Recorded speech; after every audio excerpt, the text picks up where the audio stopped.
বাবা, আপনারা তো জানেনই আমাদের গাঁজা প্লান্ট ডিস্ট্রাকশনের অভিযান চলছে। আজকে প্রায় 10-15 দিন থেকে আমরা নিয়মিত করে যাচ্ছি এবং আজকে আমরা সবচেয়ে বড় অভিযানটা আজকে করি, কারণ আজকে আমার কাছে স্টাফ সবচেয়ে বেশি স্টাফ আমি পেয়েছিলাম প্রায় 100 টিএসআর, ওমেন টিএসআর প্লাস আমার মিলে 100-র মতো। তো ম্যাক্সিমাম প্লেস কভার করার চেষ্টা আমি করেছি এবং রাধানগর ইয়ের নিচটা দিয়ে কী বলে উঁচামুড়া, হ্যাঁ উঁচামুড়া লেবার পাড়া, ওইটা উঁচামুড়া, তারপর হচ্ছে বড়কুচি, এসসি কলোনি, এসটি কলোনির একটা পার্ট,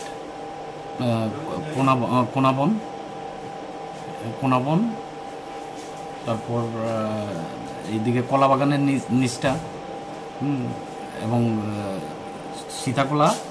সীতাকোলার দিকে যে ইয়েটা আছে ওএনজিসি পয়েন্ট, তার উপর, সব মিলিয়ে একদম ম্যাসিভ ড্রাইভ। টোটাল আমরা ইয়ে করেছি মোটামুটি 1,10,000-এর মতো গাঞ্জা প্লান্ট আজকে আমরা ধ্বংস করেছি এবং আজকে অবধি আমার থানাতে ক্যালকুলেটেড হিসাবে প্রায় 6.5 লক্ষর মতো গাঁজা প্লান্ট ধ্বংস হয়ে গেছে।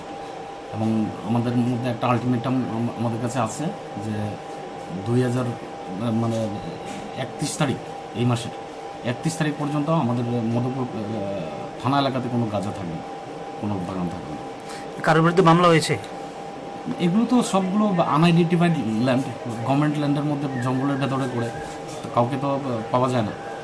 হ্যাঁ, হাওয়াবার আমাদের তো ইনভেস্টিগেশন তো চলে, তো যদি কারোর নাম আসে তো আমরা দেখব।